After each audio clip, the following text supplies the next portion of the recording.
नमस्कार, सच्ची रिपोर्ट में आपका स्वागत है। मैं हूं आपके साथ निकिता श्रीवास्तव। आइए रुक करते हैं आज की तमाम बड़ी खबरों का। केंद्रीय मंत्री और लोकसभा प्रत्याशी भूपेंद्र यादव ने रामगढ़ विधानसभा में जनसंपर्क किया। इस दौरान हर इलाके में काफी भीड़ केंद्रीय मंत्री की एक झलक पाने को आतुर दिखी। भूपेंद्र यादव ने इलाकों के बुजुर्गों, व्यापारियों, युवाओं, महिलाओं और भाजपा कार्यकर्ताओं से अलवर के विकास से संबंधित चर्चा भी की।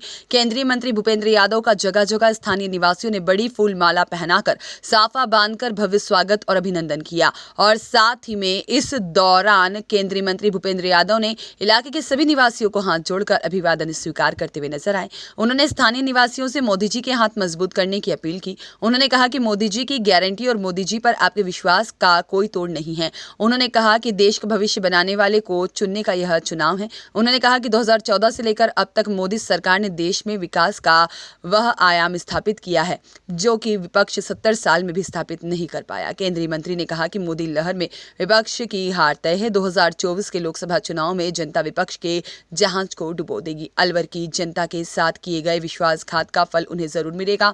उन्होंने कहा कि जल जीवन मिशन के लिए केंद्र से आया फंड भ्रष्टाचार की भेंट चढ़ गया और अब एक पैसे का हिसाब होगा। दोषियों को सजा दिलाई जाएगी। जो गलत सर्वे किया गया, गरीब लोगों का हक छीना गया है, उसका भी हिसाब लिया जाएगा। जो दोषी होगा उसको सजा दिलाने का काम किया जाएगा। मोदी जी की गारंटी है। उन्होंने कहा मोदी जी की गारंटी में विकसित अलवर, विकसित राजस्थान, विकसित भारत। उन्होंने कहा कि मोदी जी ने देश को ऐसे आयाम पर लाकर खड़ा करा है जहां देश अब जल्द विश्व की 3 आर्थिक महाशक्तियों में शामिल होगा।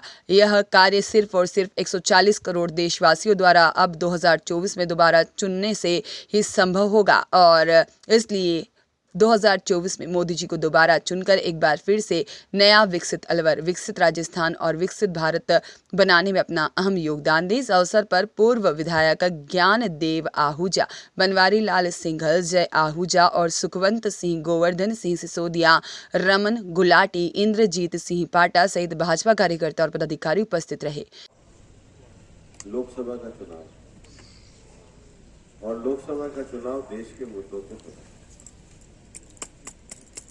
देश तरक्की करता है और देश में जब कोई अच्छा आदमी आता है तो हमारा गांव भी तरक्की, हमारा गांव तरक्की तभी करेगा जब देश की तरक्की। तो ये चुनाव देश के लिए है पर इसका उद्देश्य हमारे गांव की तरक्की है।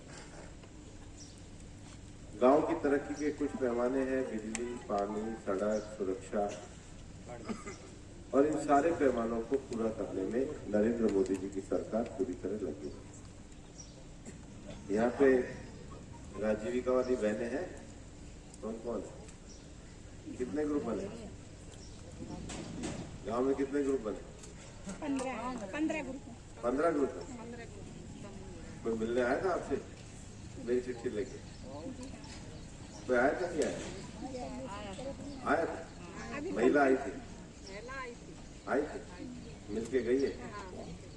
तो ये बताओ राजीविका वाले में, तो प्रधानमंत्री जी राजीविका क्यों चला?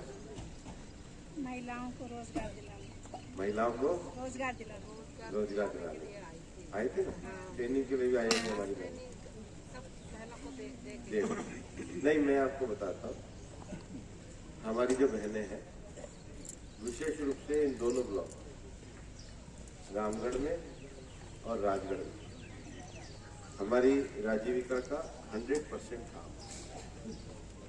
अब क्या है कि राजीविका के साथ जो विषय होता है, आपको लोन देता है, बैंक लोन देता है, उसके बाद जमा करा देते हैं और जमा कराने के बाद फिर वापस से ले लेते हो, उसकी बचत में से आप पैसे बांट लेते हो। अभी उससे आगे का काम होगा। आगे का काम इसलिए होगा, नहीं इससे आगे का मैं बता रहा हूँ।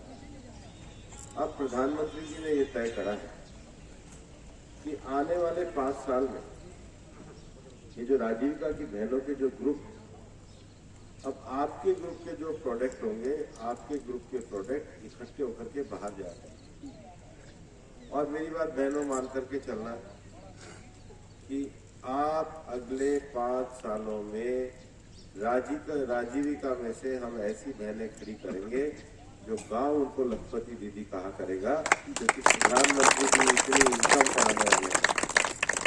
अब आप ये देखो आपके गांव में राजीविका की बहनें मिलके आई तो मुझे पता ही नहीं पता, क्योंकि हम चाहते हैं, हम ये जीवन में परिवर्तन इसलिए करना चाहते हैं क्योंकि हमारा मानना है कि गांव में अगर महिलाओं के पास आर्थिक रूप से आत्मनिर्भरता आएगी, गांव में अगर महिलाओं में तरक्की आएगी, गांव में महिलाएं अगर प्रधानमंत्री नरेंद्र मोदी जी के हिसाब से चलेंगी, ये योजनाओं के हिसाब से अपनाएंगे, वरना कोई 10 साल पहले सोचता नहीं था कि भाई गांव में हमारी कोई बहन रह रही है, उसके पक्का मकान है या नहीं है, तो प्रधानमंत्री जी ने आवाज भेज दिया।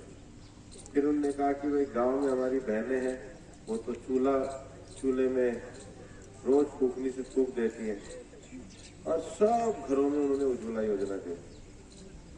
फिर प्रधानमंत्री जी ने कहा कि भाई महिलाएं इसलिए परेशान रहती है कि उनके बैंक के अकाउंट नहीं होते, तो सबके बैंक के अकाउंट खोले, और कोविड में सबने 500 रुपये भी गए, और सरकार की योजनाएं भी सीधी जाए। और अब उसके बाद उन्होंने सोचा कि भाई सबके शौचालय हो गए, मकान हो गए, बैंक के खाते हो गए, पर खाली खातों से तो काम नहीं होगा। हमारी जो गांव की बहन है वो लखपति दीदी बन गई, और अब आने वाला 5 साल प्रधानमंत्री जी का इसी के लिए। अलवर के सांसद बनने के बाद लोग मेरे से पूछते हैं कि भूपेंद्र यादव जी आप सांसद बन के क्या करें। मैं प्रधानमंत्री जी की गारंटी के 2 विषयों पे तो फोकस करके काम करूँ। पहला,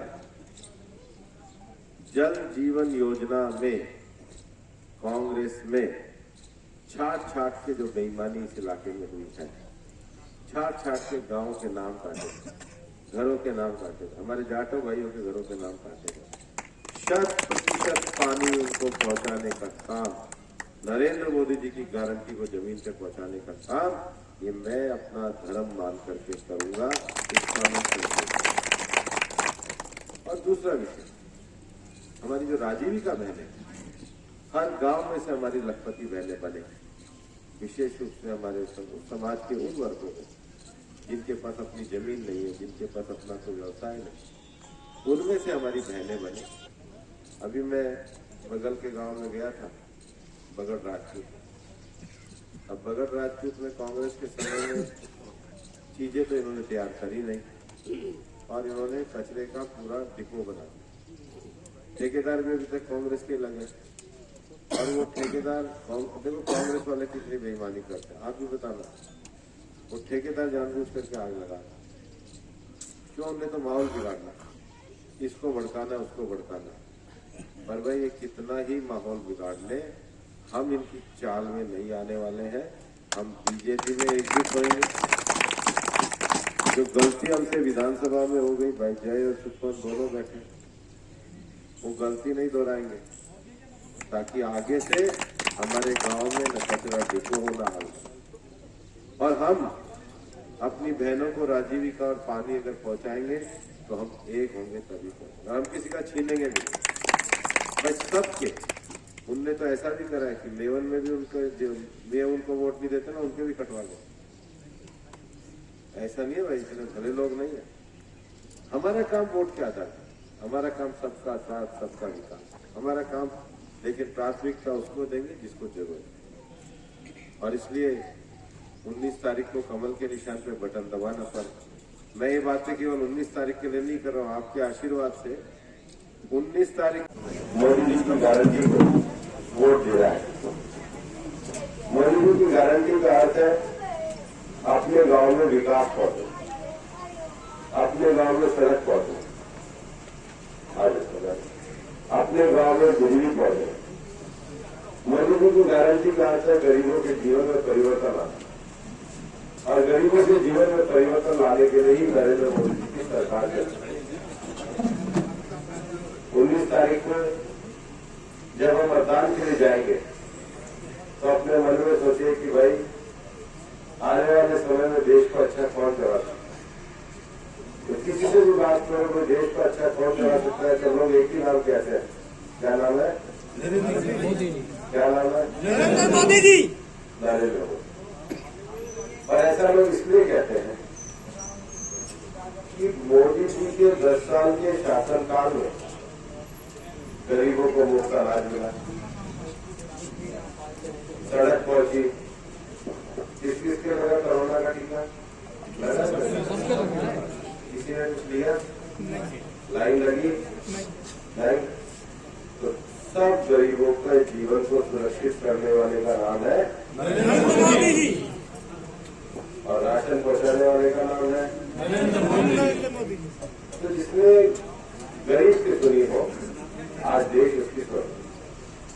और मैं सांसद के रूप में हमने ऊपर से पैसा भेजा था भाई, जल जीवन मिशन का। जैसे सबके राशन कार्ड, जैसे सबके कोरोना के टीके के काम, तो बीच में कोई नहीं था तो ठीक हो गया। जल जीवन मिशन में राजस्थान में कांग्रेस के लोगों ने ठेकेदारों के साथ भ्रष्टाचार करके घपला किया या नहीं किया? कईयों के मकान छोड़े नहीं छोड़े। तो मैं सांसद के रूप में मोदी जी की गारंटी के हर घर नल, नल से जल को घर घर तक पहुंचाने का आपके लिए काम। और इसलिए आने वाली 19 तारीख को कमल के निशान पे बटन दबाना और मोदी जी को फिर से तीसरी बार प्रधानमंत्री। तो मेरे साथ एक बार बोलो, फिर एक बार मोदी सरकार। जोर से आवाज है। मोदी सरकार। एक बार मोदी सरकार। एक बार मोदी सरकार। एक बार मोदी सरकार। 400 पार मोदी सरकार। अब की बार 400 पार। अब की बार 400 पार। अब की बार 400 पार। भारत माता की जय। यारो भाई पक्का? एक दिन और भूपेंद्र सिंह 5 लाख से पार। भूपेंद्र सिंह हमारी सरकार, मोदी सरकार। और 4 जून को 400 पार। युवराज शर्मा की रिपोर्ट।